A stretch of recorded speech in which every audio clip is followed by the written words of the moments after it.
Selamat pagi Bapak Ibu semuanya, rekan-rekan yang terkasih di dalam Tuhan Yesus. Pagi hari ini kita bersyukur bahwa ada hujan ya di beberapa tempat. Ada yang hujan deras, ada yang hujan rintik-rintik, tetapi semuanya menyejukkan. Dan itu menunjukkan berkat Tuhan dalam kehidupan kita. Kita bersyukur bisa berkumpul kembali melalui Zoom ini. Dan biarlah kita dapat menikmati berkat Tuhan melalui hamba Tuhan, melalui Pak Edi pada pagi ini dalam menyampaikan kelanjutan dari hambatan pertumbuhan.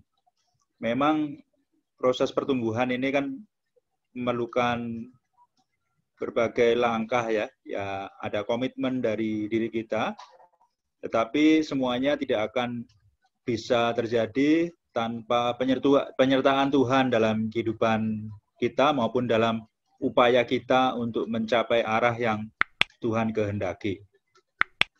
Untuk membuka kegiatan kita pada pagi hari ini, kita akan buka dalam doa. Mari kita berdoa. Bapa kami yang di surga, Bapa yang kami sembah di dalam Tuhan Yesus, pada pagi hari ini kami ucap syukur karena kasih setia-Mu. Tuhan, ampunilah segala dosa dan kesalahan kami yang seringkali menghambat pertumbuhan diri kami di dalam pengenalan akan kasih-Mu, di dalam kami mengerjakan kehendak Tuhan dalam kehidupan kami. Berkatilah kami Tuhan, di dalam kami buka diri untuk mengerti hambatan-hambatan apa yang harus kami hadapi. Demikian pula kiranya Tuhan berkuat kami, di dalam kami mengupayakan supaya sesuai dengan kehendak Tuhan. Kami percaya Tuhan berkati kegiatan kami pada pagi hari ini.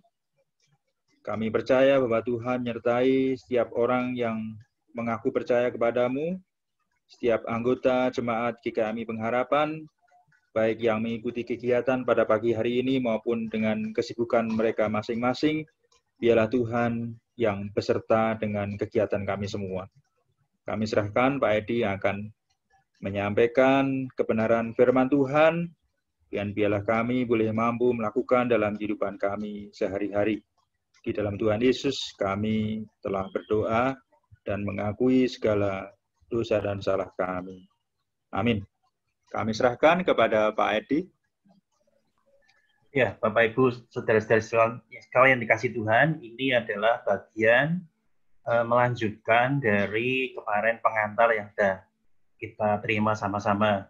Kita akan masuk ke materi hambatan pertumbuhan tentang mengenali dan mengatasi. Ini dua tema yang akan kita bahas di pagi hari ini. Jadi inti hambatan pertumbuhan ialah ketika kita, kalau gambar ini kita bertobat, kita ingin mengalami penyempurnaan, tetapi dalam prakteknya ada hambatan-hambatan yang terjadi.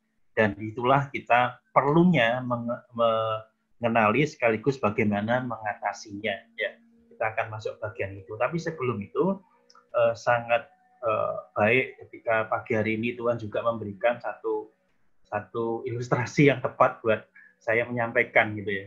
Pagi tadi, seperti yang dilakukan oleh Bu Rita adalah biasa membuka keran di dapur itu, jadi taruh di satu tempat karena keluar airnya kecil, tukangnya belum datang ya. Kalau besar kan tunggu sebentar tutup, tapi karena kecil ditinggal. Nah, seringkali air itu meluber sampai jatuh ke lantai. Tadi pagi saya sedang duduk-duduk di dekat dapur sendiri karena di ruang tamu, kemudian saya mendengar ada air jatuh. Waduh, ini airnya meluber nih. Kalau meluber kan ngepel semua banyak. Saya cepat berdiri dan berlari. Belum nyampe ke tempat, saya kepleset gitu. Jadilah sekarang lagi jaram-jaram, lagi enak ini dirasain gitu ya. Saya merasa bahwasannya ada hambatan. Ada hambatan di situ. Harusnya kerannya itu diperbaiki selesai, tapi belum sempat diperbaiki. Dan ketika hambatan yang lain adalah harusnya ditunggu gitu. Tapi kalau tunggu kan kelamaan.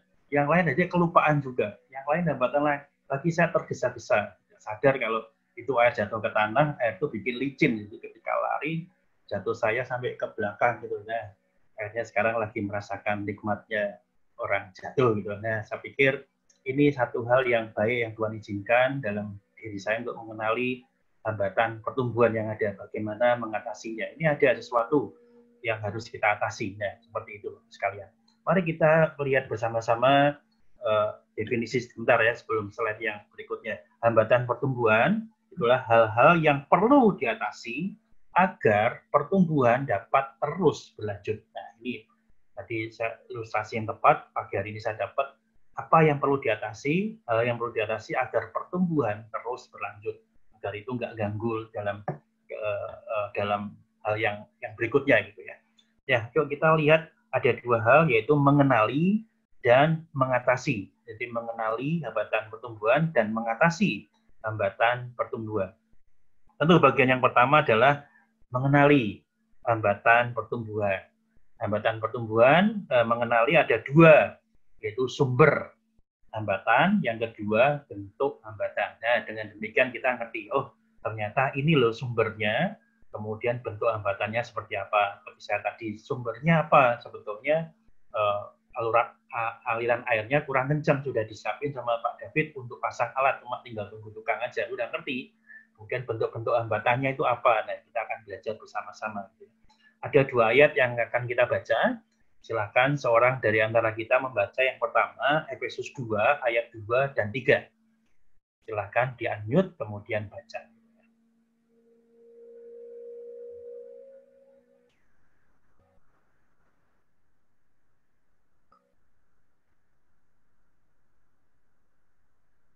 Silakan Bapak Ibu, saudara-saudari, semuanya bisa langsung unmute dan baca. Jangan ragu-ragu.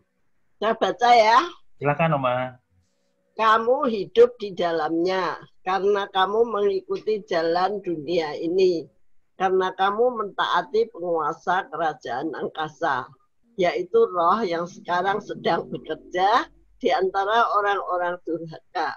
Sebenarnya dahulu kami semua juga terhitung di antara mereka. Ketika kami hidup di dalam hawa nafsu daging dan menuruti kehendak daging dan pikiran kami yang jahat. Itu ayat 2-3. Terima kasih Oma. Perhatikan kita semua untuk kalimat atau kata-kata yang ditulis dengan huruf warna coklat ya. Itu jalan dunia ini, penguasa kerajaan angkasa, dan hawa nafsu daging. Kita simpan dulu di bagian itu. Kemudian ayat kedua yang kita baca ada di Yakobus 3 ayat 14 dan 15. Silakan seorang yang lain membaca bagian ini.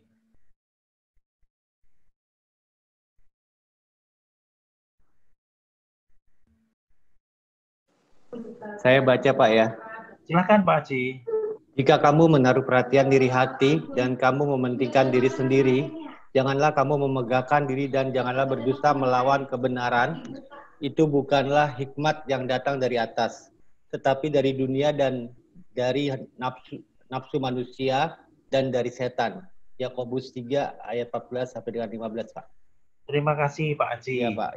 Ya, kita lihat di sini ada dunia, nafsu dunia, dan nafsu manusia, kemudian setan-setan. Jadi ada 6 bagian, tadi dari Efesus tadi ada 3 bagian, sekarang ada 3 bagian.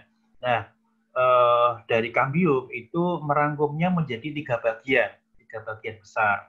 Kita lihat itu yang dipakai bulatan merah itu adalah kuasa gelap, kemudian yang hijau nafsu daging, kemudian jalan dunia. Nah, bagaimana kita bisa mengenal sumber? Sumber ini 3 menurut Kambium ini ya, buku yang kita baca atau materi yang kita pelajari. Ada kuasa gelap, nafsu daging, dan jalan dunia. Nah, bagaimana cara kerjanya? Jadi kuasa gelap, iblis mencobai kita secara langsung melalui keinginan daging. Nah, Bapak Ibu sekalian, ini yang kadang diperdebatkan oleh kita. Bagaimana kalau iblis itu kan mencobai, Tuhan mencobai enggak? Karena Tuhan Yesus juga dicobai begitu. Nanti ada perdebatan di situ kata mencobai, tapi kita tidak sedang membahas. Tapi intinya kita mengerti cara kerjanya iblis itu mencobai kita secara langsung melalui keinginan daging kita. Itu nafsu daging. Kemudian kuasa gelap itu juga iblis membentuk atau mempengaruhi keduniawian. Jadi jalan dunia. Jadi dalam pola dunia, dalam cara yang ada di dunia itu iblis membentuk atau mempengaruhi keduniawian. Kemudian yang berikutnya cara kerjanya, pengaruh dari dunia itu kuat karena adanya keinginan daging. Jadi ini ada jalan dunia, kita menginginkannya, sehingga pengaruh itu dunia kuat karena kita ada keinginan daging. Jadilah kumpul di tempat kita menjadi nafsu daging seperti itu. Nah, Bapak Ibu sekalian, ketika kita mengerti di bagian ini ada kuasa gelap, nafsu daging dan jalan dunia, bahwasannya nafsu daging kita itulah yang menjadi titik akhir daripada kita mengenali sumber dari hambatan kita untuk kita bertumbuh. Ada kuasa gelap mempengaruhi intervensi, kemudian ada jalan dunia yang juga dipengaruhi dari kuasa gelap, itu juga yang kita inginkan. Akhirnya kita ngerti itu menjadilah hambatan kita.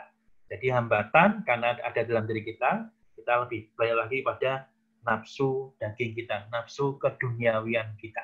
Bapak sekalian dikasih Tuhan, sebentar suara saya sepertinya kurang keras ya.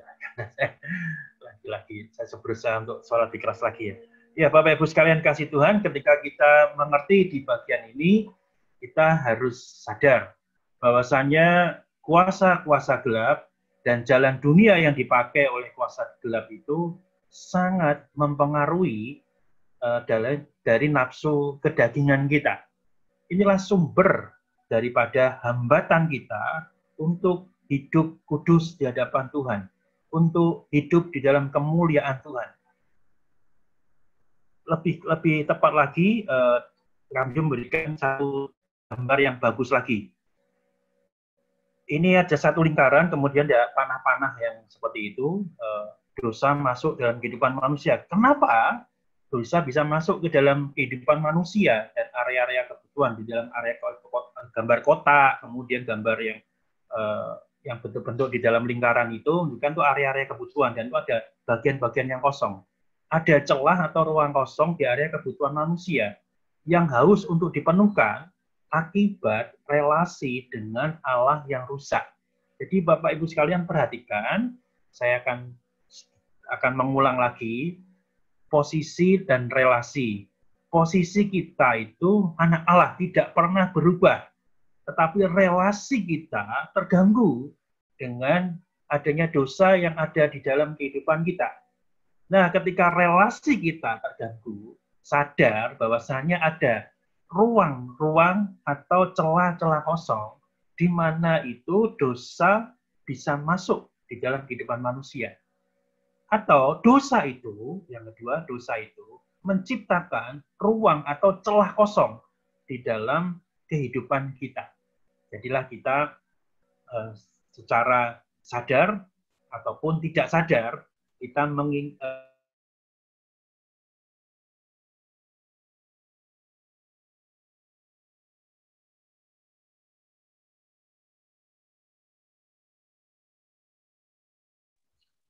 hilang Pak, suaranya hilang. Kita diintervensi oleh iblis, kita bisa nafsu daging kita itu hilang ya. Iya, ya di sini tulisannya internet di tempat kami nggak stabil. Semoga bisa diterima berikutnya. Bapak Ibu sekalian dikasih Tuhan, nah celah kosong inilah yang perlu kita perhatikan akibat dari relasi dengan Allah yang rusak. Perhatikan Bapak Ibu sekalian, kalau kita mengerti bahwa ini kan kita sedang bicara tentang sumber. Nah, relasi dengan Allah yang rusak itulah yang membuat hambatan itu ada di dalam kehidupan kita. Sekali lagi saya akan coba masuk ke bagian bagaimana kita memperbaiki relasi kita. Tidak ada cara lain selain kita semakin berdekat pada Tuhan. Berdekat pada Tuhan. Maka pentingnya kita melakukan doa, saat teduh, firman, bersaksi, dan bersekutu, itu agar relasi kita dengan Tuhan itu semakin baik. Kalau semakin baik itu buat bahasa kita kurang keren. Kalau bahasa kita adalah semakin membaik gitu ya. Nah, Bapak sekalian, perhatikan bahwa relasi itu penting. Relasi kita dengan Allah itu penting. Tidak pernah relasi itu terjalin dengan satu posisi aja. Ayah dan anak. Iya, statusnya jelas ayah dan anak. Tetapi bagaimana mereka punya relasi yang baik kalau tidak pernah berkomunikasi? Bagaimana Tuhan dan kita itu punya relasi baik kalau kita tidak pernah berdoa? Kita tidak pernah punya waktu teduh. Kita tidak pernah membaca firman. Rasanya nggak mungkin. Jadi relasi itulah yang saya pikir perlu kita perhatikan di dalam kehidupan kita. Mari kita terus berkomunikasi dengan Tuhan dalam doa, saat teduh maupun firman dalam kehidupan kita tiap-tiap hari, dan kemudian yang lain yaitu bersaksi dan bersekutu akan relasi ini kuat. Nah, ini gambar yang seharusnya terjadi. Jadi seluruh kehidupan kita tidak ada ruang kosong. Kepenuhan hidup melalui relasi yang sehat dengan Allah, diri sendiri, dan sesama. Jadi relasi Allah, diri sendiri, dan sesama itu gambaran seperti itu. Tetapi yang poin pentingnya adalah relasi kita dengan Allah. Ketika relasi dengan Allah terjalin baik, dalam ini hambatan pertumbuhan itu, kita bisa selesaikan gitu ya. Kita mengerti sumbernya. Nah, kita ketika hubungan kita dengan Allah itu baik, selesai. Nah, akhirnya juga kita nggak bisa melewati bagian yang lain, yaitu sesama.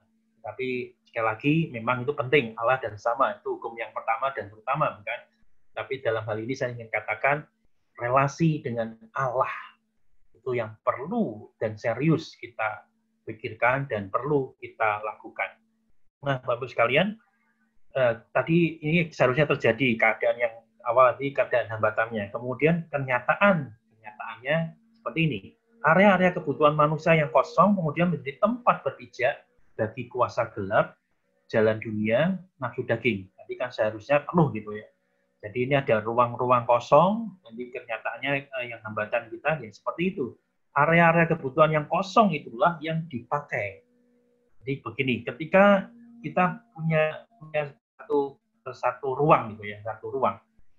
Kalau gambarnya gini, gelas, kita mau isi air penuh, ya sudah, nggak bisa diisi lain lagi gitu.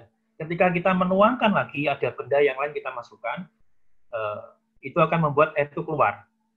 Nah, itu gambaran yang singkat aja. Air yang penuh dalam gelas, ketika kita masukkan benda yang lain, itu air bisa keluar. Bisa menciptakan ruang yang kosong, bukan ruang yang kosong.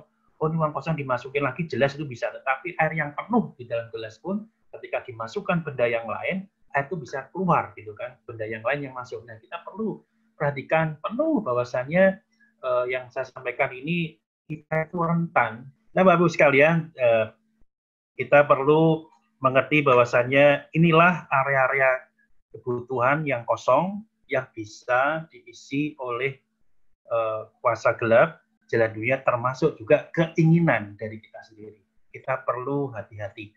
Bahasa yang ingin saya sampaikan adalah kita memohon kepada Tuhan agar kekuatan, hikmat pada Tuhan itu ada dalam diri kita. Nah, membentuk pola-pola hambatan pertumbuhan ketika sudah masuk, itu ada pola-pola hambatan pertumbuhan. Nah, kita bisa lihat di dalam slide ini ya, itu ada pola hubungan tidak sehat, kemudian pola kecanduan, pola seksual, pola sifat negatif, pola kejiwaan. Yang disampaikan oleh Cambium ada 5 bagian. Mungkin saja ada pola-pola yang lain. Nah, Bapak Ibu bisa menambahkan pola-pola yang lain, tapi setidaknya pola-pola ini menuntun kita harus sadar ada pola hubungan tidak sehat. Nanti dalam slide-slide berikutnya saya tidak akan menjelaskan detail satu-satu, nanti Bapak Ibu bisa minta aja yang dimaksud pola hubungan tidak sehat itu bagaimana, pola kecanduan, pola seksual, pola sifat negatif, dan pola kejiwaan. Meskipun saya juga mempertanyakan beberapa hal begitu ya, saya tidak selalu setuju gitu ya, ada bagian-bagian yang perlu saya pertanyakan, tetapi setidaknya ini menuntun kita untuk mengerti ada pola-pola yang akhirnya membuat itulah pemenuhan semu di dalam kehidupan kita. Misalnya contoh kita kecanduan sesuatu, sepertinya kita wah ini hal yang kita mengerti ini memenuhi kehidupan kita sebagai hal yang memuaskan kehidupan kita, tapi kita kecanduan di dalamnya. Inilah pemenuhan semu di dalamnya. Itu ada kecanduan alkohol gitu ya, kecanduan rokok. Makanya rokok pun sering dipertanyakan. Saya ditanya berapa kali saya sampai lupa menjawab. Apalagi kalau rokok itu berdosa enggak gitu ya. Itu pertanyaan yang sangat tidak mudah untuk menjawabnya. Karena bukan masalah rokok menurut saya, tapi masalah kecanduannya. berapa waktu yang lalu saya ditanya oleh anak youth gitu ya, bukan youth di tempat ini, ada anak muda gitu ya, tanya, Pak Edi, merokok itu berdosa enggak? Ya saya tanya dulu, kamu merokok enggak? Gitu ya. Merokok gitu. Menurut kamu berdosa enggak? Iya sih, tapi butuh penjelasan berdosa apa enggak gitu ya. Saya jelaskan ke dia, jadi bagaimana tetap merangkul dia, tidak menghakimi, tetapi dia yang ambil keputusan. Kalau kamu merasa itu rokok berdosa, hukumnya apa? Karena merusak bait Allah. Ya udah, kamu udah ketahui. Tapi perlu kamu tahu hal yang lain. Jika kamu terikat dengan sesuatu dan itu menjadi kecanduan, artinya itu kita perlu pikirkan bahwa itu juga tidak berkenan di hadapan Tuhan. Itu kecanduan yang apa? Kamu kecanduan makanan, sesuatu, dan kamu tanpa makanan itu kamu nggak bisa lepas, artinya kamu perlu pikirkan. Benar-benar, kecanduan itu adalah satu pola. Kalau dalam yang kita baca lah, pola kecanduan adalah sumber hambatan kita. Untuk kita hidup di dalam kemuliaan Tuhan. Jadi Bapak Ibu sekalian, nanti secara cepat Pak Dio akan majukan slide-nya, saya tidak akan baca. Itu ada pola seksual, Bapak Ibu bisa baca aja. Kemudian berikutnya pola kecanduan, berbagai macam. Kemudian pola sifat negatif, ya, seperti itu, pemarah, dan berikutnya kemudian pola sakit atau kematian, nah, itu ada berikutnya. Kemudian yang lain pola hubungan, itu memanipulasi, dan berikutnya gitu ya, egois. Kemudian pola kejiwaan. Nah, Bapak Ibu sekalian, inilah yang saya seringkali pertanyakan gitu kan. Ini kan bagian termasuk psikologi dan ada yang bagian yang sakit, khususnya bagaimana pola kejiwaan tentang autisme itu mengganggu hubungan kita. Apakah autisme ini dihasilkan dari dalam hal ini kuasa gelap ataupun pola dunia? Saya pikir belum tentu, saya pertanyakan gitu ya. Kemudian ADHD itu tingkat yang tinggi daripada autisme gitu, ADHD itu kan tingkat yang lain. Apakah ini dari itu? Saya pikir belum tentu. Makanya memang ini ada materi, tapi kan kita perlu kritis di dalamnya gitu ya. Terbelakang mental, bisa ya, bisa enggak, bisa seperti itu. Sekalian kita perlu kritis gitu ya. Tapi saya nggak mau umpetin, ini kan bahannya seperti ini ya, kita sampaikan. Tapi artinya kita tetap perlu kritis, kita bisa mempertanyakan. Bahkan bahan ini pun saya juga pertanyakan di dalam diri saya sendiri. Apakah benar ini termasuk sumber dari hambatan kita dengan autisme? Autisme itu kan nggak diminta oleh kita sendiri, ada sesuatu sehingga muncul autisme atau ADHD. Soalnya itu yaitu yang lain lagi gitu ya. Oke. Kemudian pola okutisme atau kuasa gelap, kalau ini saya setuju gitu ya. Kemudian itu ada ilmu dan roh, dibedakan ilmu dan roh. Saya tidak mengerti pembagian ini, tetapi saya belajar aja. Oh, ternyata ilmu seperti itu, kemudian ada roh seperti itu. Kemudian upacara, ini bagian okultisme juga. Upacara dan ada kepercayaan. Nah, Bapak-Ibu sekalian, inilah pola-pola dari hambatan pertumbuhan kita. Ketika kita mengerti, oh ternyata ada salah satu pola di antara kita yang menjadi hambatan pertumbuhan kita. Dan sekarang kita mengerti, oh ternyata ini yang tidak baik. Dan kita belajar mengenalinya, akhirnya kita sampai tahap yang kedua, bagaimana kita mengatasinya. Jadi penting Bapak sekalian, setelah kita mengerti hambatannya, sumbernya dari mana, kita perlu mengatasi. Jadi bukan sekedar kita mengerti, oh iya ya, ini sumbernya dari sini ya, tanpa kita mengatasi, artinya tetap menjadi hambatan. Maka bab yang kedua dari hambatan pertumbuhan adalah mengatasi hambatan pertumbuhan. Ini ada gambar yang dari tentara gitu ya. Jadi kalau gambar tentara itu buat saya pribadi ya, kurang cocok dengan apa yang kita sebagai menonet gitu ya. Gambar tentara itu kan kita tidak direkomendasikan untuk menjadi tentara karena itu membunuh, itu bukan bagian kita gitu ya. Itu bagian pergumulan, ketika memunculkan tentara itu buat saya pergumulan gitu ya. Tapi oke lah, saya terima itu. Saya nggak mau rubah gambarnya. Jangan biarkan ada celah sedikit pun untuk kekalahan rohani pada 3 sumber penghambat pertumbuhan rohani kita. Ingat, ketika musuh itu selalu bersekongkol. Ini maksudnya itu musuh, kemudian ini gambarnya tentara. Oke, tapi sekali lagi saya selalu terganggu dengan gambar tentara, karena itu bukan pilihan yang baik, bukan rekomendasi yang baik bagi orang-orang Mennonite. Kita ini kan cinta damai gitu kan. Cinta damai pun kita pelajari juga gitu kan. Pak David sudah menyampaikan dalam khotbahnya. Oke, Bapak Ibu sekalian, jadi bagaimana kita mengatasi pertumbuhan? Charles Kraft, dia punya satu kalimat yang baik gitu ya. Mengusir tikus perlu disertai dengan membereskan sampah. Berarti kan, mengusir tikus perlu disertai dengan membereskan sampah. Jika sampahnya tetap ada, maka kemungkinan tikus akan kembali. Tapi ini benar, dan saya menerima sepenuhnya. Kalau kita cuma beresin tikus-tikus saja tanpa pernah membersihkan sampah, ya tetap ada tikus datang. Nah, ini tikus ini gambaran daripada kuasa gelap. Ini gambaran kuasa gelap, tertarik pada sampah gitu ya. Sampah itu kepahitan, kecanduan, trauma, atau pola-pola yang bisa kita lihat tadi. Jadi kita hanya mengatasi, kalau mengusir tikus tadi kuasa gelapnya aja, sementara kalau sampahnya itulah kepahitan, kecanduan, ya tidak selesai-selesai. Jadi kalau gambaran ini, kalau kalimatnya Charles Kraft saya setuju, tapi gambaran yang dimaksud di sini, kita bisa mengusir kuasa gelap daripada seseorang. Tetapi kalau orang itu punya pola yang lain tentang kepahitan, kecanduan, nggak diberesin, ya kuasa gelap itu bisa datang lagi, kira-kira seperti itu. Nah, Bapak-Ibu sekalian, kita penting mengatasi bukan hanya tikusnya saja, tetapi juga sampah di dalam kehidupan kita. Kalau Paulus dalam suratnya dia menganggap sampah, tapi dalam bahasa aslinya sebenarnya bukan sampah, sekalian. Jadi dia menganggapnya itu kata sampah di dalam kehidupan dia gitu. Tapi sampah itu dalam bahasa aslinya adalah kotoran manusia gitu. Paulus sebetulnya lebih tajam lagi. Cuma bahasa Indonesia menerjemahkannya dengan sampah. Nah, sampah-sampah rohani inilah yang harus menjadi perhatian kita, bagaimana kita mengatasi sampah sekaligus juga tikus-tikusnya. Berantas segala bentuk hambatan pertumbuhan kita. Kepahitan, okultisme, pornografi, kecanduan, pemberontakan, beserta pola-pola yang menyertainya.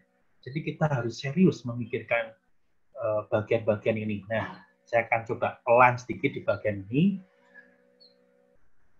Tadi kan di awal, ketika kita mengenali sumber hambatan, relasi kita dengan Tuhan itu kan terganggu. Posisi kita sama.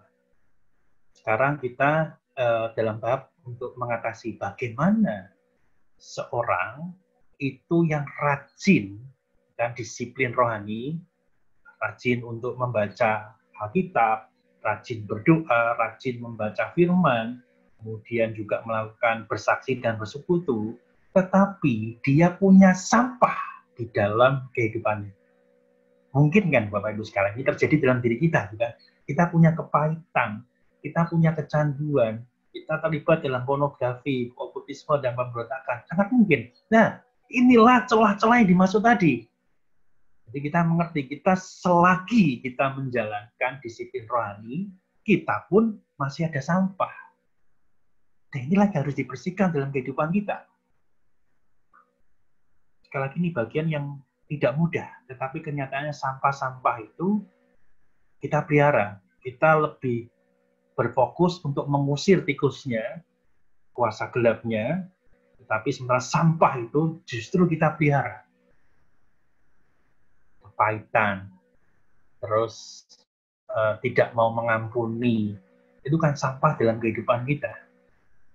Ketika kita ditantang pun, berani tidak kita melepas kepahitan? Susah bukan? Berani tidak kita untuk mengampuni? Susah bukan? Nah, itulah sampah. Dan kita sadar sekarang, itu adalah hambatan kita. Dan kita sudah mengerti sekarang, bagaimana mengatasinya? Ya cuma satu, buang kepahitan kita, berikan pengampunan kita, supaya tikus itu nggak datang lagi. Gitu.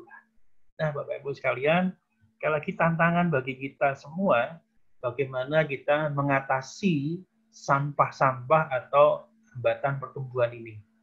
Perlu satu hal yang sangat besar di dalam kehidupan kita.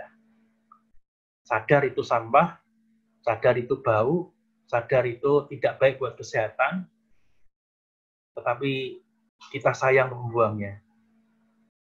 Tetapi kita menambah sampah di dalam kehidupan kita. Dan kita sadar, kita hirup baunya, dan kita nikmati.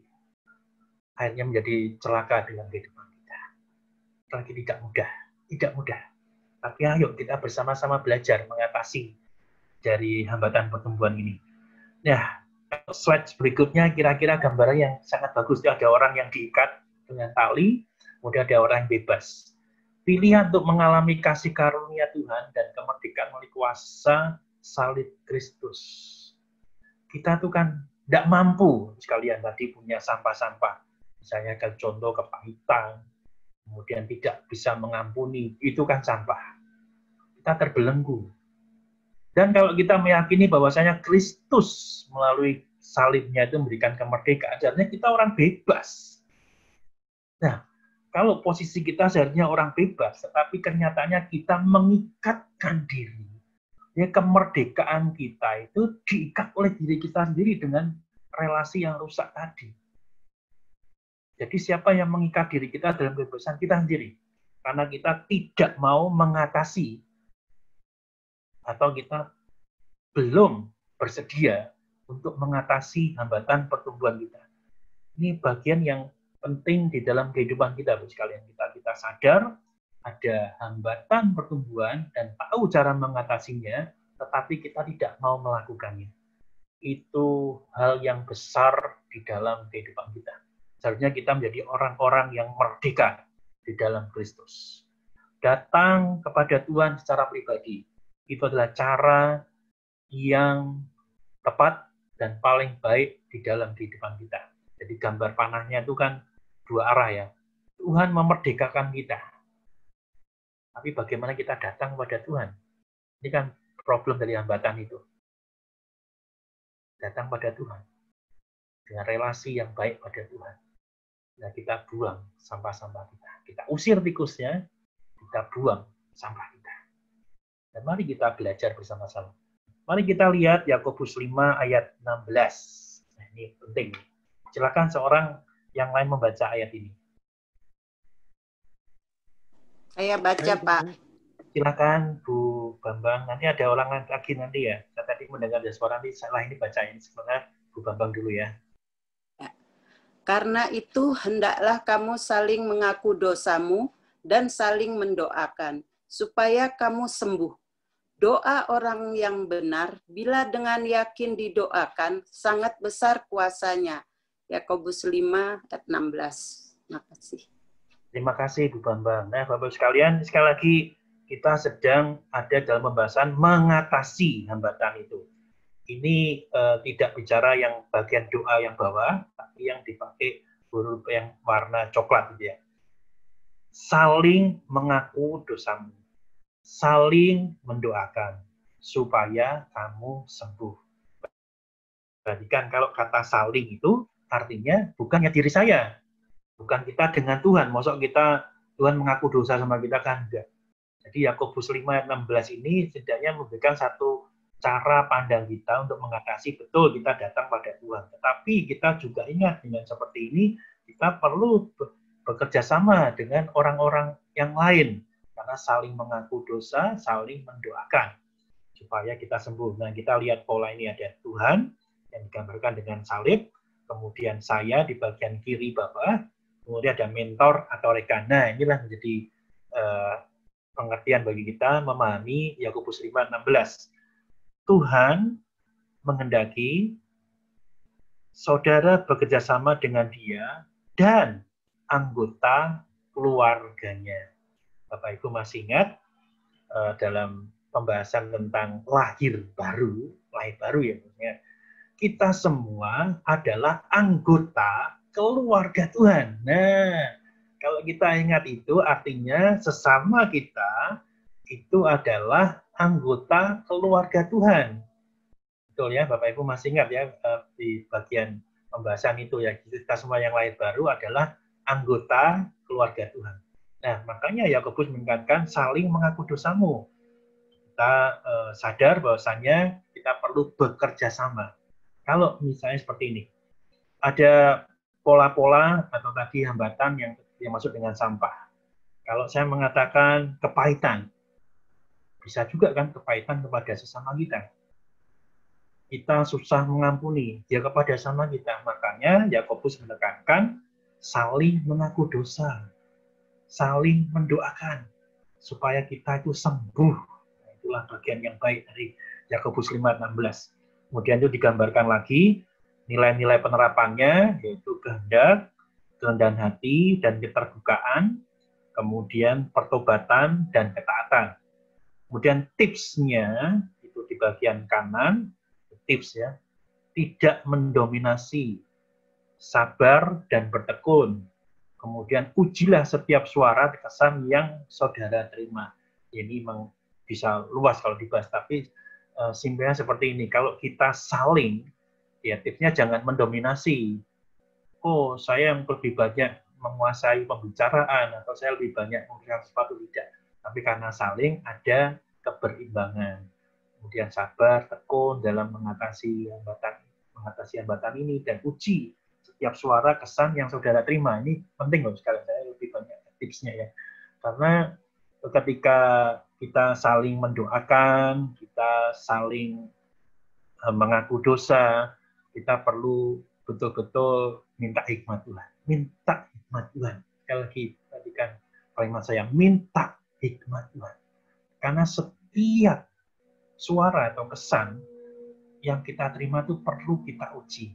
Perlu kita uji. Tidak semua yang kita terima itu berasal daripada kebenaran firman Tuhan.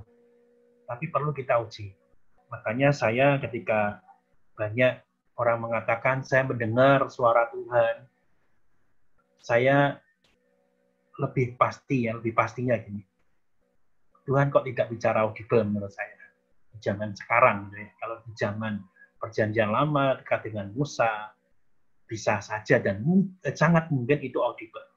Tapi di zaman sekarang, audible itu maksudnya Tuhan bersuara dengan suara kita gitu ya. Saya pikir bukan soal suaranya, tetapi hikmat Tuhan yang kita dapat di dalam pengertian kita. Dan itulah suara Tuhan menurut saya di zaman yang sekarang-sekarang ini. Ketika Tuhan berbicara pada Samuel, sangat mungkin itu audible. Karena mendengar suara Tuhan. Tetapi di zaman sekarang, Edi rasanya kok tidak mungkin gitu ya. Tidak mungkin, tapi bisa aja nyalami tidak bisa, tetapi rasanya kok tidak mungkin. Kenapa saya mengatakan tidak mungkin? Bukan saya soal perasaan ya. Di zaman lampau, Tuhan berbicara karena dia dalam konteks dia Bapa. Kemudian Tuhan mengutus Yesus. Dan kita lihat, setelah ada kedatangan Tuhan, Bapa di surga lebih tidak banyak. Kalau katakan hampir tidak ada Bapa di surga berbicara audible. Dan ketika Tuhan Yesus naik ke surga, mengutus Roh Kudus, ada Roh Kudus itu datang pada setiap kita. Nah itulah, makanya tidak ada suara di zaman setelah Roh Kudus datang. Itu pemahaman saya secara teologis seperti itu. Jadi Roh Kudus itu apa? Ada di dalam setiap kita. Kalau dalam kita, apa dia berbicara? Yang berbicara kan kita. Jadi kalau ada Roh Kudus berbicara, ada dalam setiap kita, dia berbicara melalui hikmat dan pengertian kita. Nah, makanya kita perlu menguji setiap suara atau kesan yang kita terima.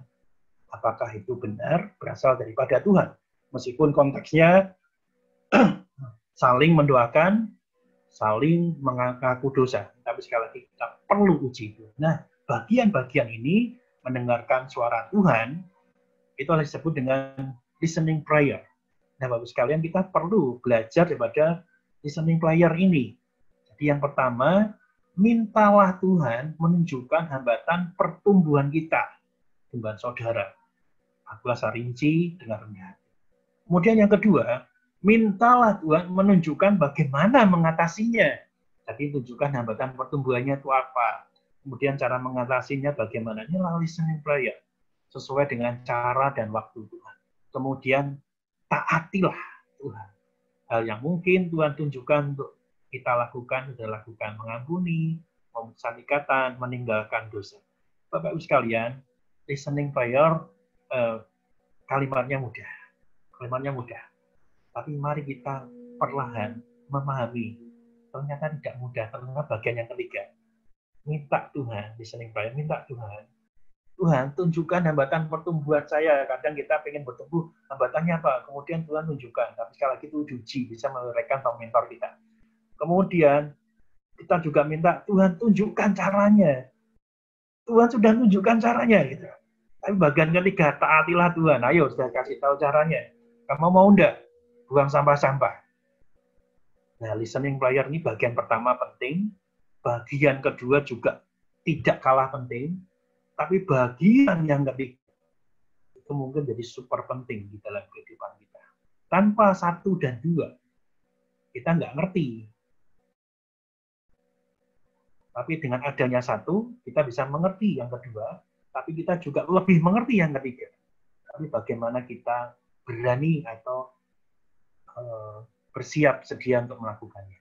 Jadi listening prayer bisa kita lakukan di dalam kehidupan kita pribadi maupun bersama-sama dengan satu kelompok kita. Tapi mungkin lebih tepatnya kita belajar secara pribadi lebih dahulu. Bagaimana Tuhan itu menunjukkan hambatan pertumbuhan kita.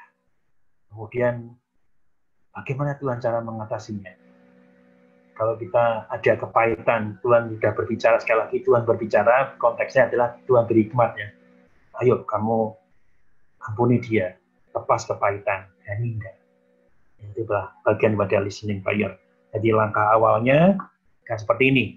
Lakukan pemeriksaan diri melalui pengamatan pola-pola hidup yang tidak kudus, yang ditemui pada diri sendiri maupun keluarga saudara. Ya, Bapak sekalian, ini ada genogram. Genogram itu tepatnya pohon keluarga. Jadi ini cara membantu ya, cara membantu kita. Ada enggak pola-pola? Kalau ini pola-pola kehidupan keluarga itu dari kakek nenek kita, ini kalau kita gambar leluhur, kemudian ada kakek nenek, kemudian ada ayah ibu. Ada enggak pola-pola yang tidak kudus? Kalau saya mengatakan, iya dalam keluarga saya, karena saya Kristen itu orang tua tidak Kristen, kakek nenek tidak Kristen, leluhur saya tidak Kristen. Jelas kalau saya mengerti. Tapi Bapak Ibu sekalian juga belajar, artinya ini bagian pola-pola mana ini kalau kita dalam bagian yang genogram seperti ini, atau pohon keluarga. Kalau kita ada mengerti, oh ya ini nggak beres.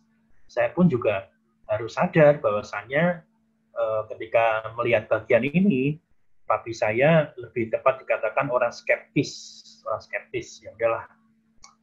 Saya yang penting tidak nyalai orang, berbuat baik, tapi tidak punya agama, skeptis. Kalau mami saya cenderungnya memang lebih menyembah pada dewa-dewa, dan itu tidak mudah. Saya dilahirkan dengan orang tua yang seperti itu, dan saya mengenal Kristus, dan saya harus sadar bahwa saya ini ada hambatan di dalam kehidupan saya. Itu berpengaruh, iya. Tapi lagi ketika sadar, kemudian mengenali, kemudian bagaimana mengatasinya dan mampu mengatasinya yang disebut dengan listening prayer itu bisa dilakukan, dan itu akan baik dalam kehidupan kita. Maka sangat ajaib di dalam keluarga saya, terutama ketika saya menjadi hamba Tuhan itu aneh buat keluarga saya. Nggak ada di seluruh keluarga besar saya, cuma saya aja yang menjadi hamba Tuhan. Yang Kristen sekarang sudah semakin banyak. Nah, itu sesuatu yang baik. Tapi bagaimana listening prayer itu bisa kita lakukan? Di dalam keluarga Bu Rita, keluarga yang keluarga Kristen. Gitu ya. Bagi Bu Rita, tidak aneh tentang Kristenan itu. Tapi bisa belajar juga. Tetapi yang menjadi hamba Tuhan dan kita menjadi keluarga hamba Tuhan, sebenarnya juga bagi baru Bu Rita. Gitu. Kan satu tantangan bagi kami. Tapi bagaimana, sekali lagi, listening prayer itu bisa kita lakukan dalam kehidupan kita. Itu langkah awalnya sudah. Nah, ini slide yang terakhir sekaligus juga menjadi perenungan kita bersama. Dan Mazmur 139 ayat 23 dan 24. Silakan tadi seorang yang hampir bersamaan dengan Bu Bambang tadi membaca. Silakan membaca. Baik, saya baca, Pak. Silakan Pak Thomas. Selidikilah aku, ya Allah, dan kenalah hatiku. Ujilah aku dan kenalah pikiran-pikiranku. Lihatlah, apakah jalanku serong, dan tuntunlah aku di jalan yang kekal. Mazmur 139 ayat 23-24. Terima kasih Pak Thomas. Ini ayat yang baik untuk kita semua Bapak sekalian. Selidiki aku, ya Allah, kenalah hatiku, ujilah aku, kenalah pikiran-pikiranku. Masih tambah lagi, lihatlah apakah jalanku dan tuntunlah. Wow, banyak hal yang bisa kita dapat di dua ayat ini. Akhirnya kita bisa merenungkan kembali ayat ini, sekaligus menjadi pengingat bagi setiap kita, bahwasanya hambatan pertumbuhan itu harus kita perjuangkan untuk kita kenali sumbernya seperti apa, kemudian kita mengerti bagaimana cara mengatasinya, dan bagian yang penting juga bagaimana kita dimampukan atau kesediaan kita untuk mengatasi hambatan pertumbuhan ini. Lakukan listening prayer pribadi maupun secara berkelompok ataupun dengan mentor kita semua. Ya, bahannya sudah selesai sampai di sini. Saya kembalikan kepada Pak Anton. Kalau kita mau berdiskusi, saya pikir masih ada waktu cukup ya. Silakan Pak Anton, terima kasih. Terima kasih Pak Edi, penjelasan yang sangat komprehensif. Apakah di antara Bapak, Ibu, rekan-rekan ada yang ingin bertanya? Kalau tidak ada, berarti sudah sangat komprehensif, Pak. Sudah dipahami ya. Minggu depan berarti kita pindah topik ya, ke penata layanan ya. Jadi demikian Bapak, Ibu, rekan-rekan semua. Biarlah kita juga memahami hambatan, dan hambatan bukan sebagai fokus ataupun tujuan kita, tetapi kita diharapkan untuk mengatasi hambatan itu sebelum berproses kepada kegiatan berikutnya. Nah, kalau dalam konteks Kambium ini penata layanan gitu ya. Nah, penata layanan sendiri juga terbagi dalam beberapa tema subtema gitu ya, yang bisa kita pelajari minggu depan dan seterusnya. Dan untuk menutup kegiatan kita pada pagi siang hari ini, kita minta kesediaan Senja ya, menutup dalam doa. Mari Bapak Ibu sekalian kita bersatu dalam doa. Tuhan Yesus Bapa Allah kami yang berada di atas kerajaan sorga, kami bersyukur ya Tuhan untuk setiap bagian firman Tuhan dan diskusi yang boleh dibukakan melalui pembinaan hari ini. Biarlah Tuhan kami belajar mengenali tentang hambatan-hambatan dalam pertumbuhan kami secara pribadi bersama Tuhan, dan biarlah Tuhan yang tolong kami memiliki hikmat dan terus mengandalkan Tuhan dalam menghindari atau melawannya Tuhan. Ya Tuhan Yesus, kami bersyukur untuk setiap bagian-bagian materi yang sudah kami terima melalui pembinaan beberapa minggu ini Tuhan. Biarlah Tuhan yang tolong supaya setiap apa yang sudah kami dengar boleh terus kami ingat, kami pahami, dan terus kami bisa aplikasikan dalam kehidupan kami satu persatu. Ya Tuhan, kami serahkan setiap pembinaan warga jemaat selanjutnya ke dalam tangan Tuhan, dan Tuhan juga pakai setiap orang yang akan menyampaikan materi-materi berikutnya. Terima kasih ya Tuhan Yesus, dalam nama-Mu kami telah berdoa dan mengucap syukur. Amin.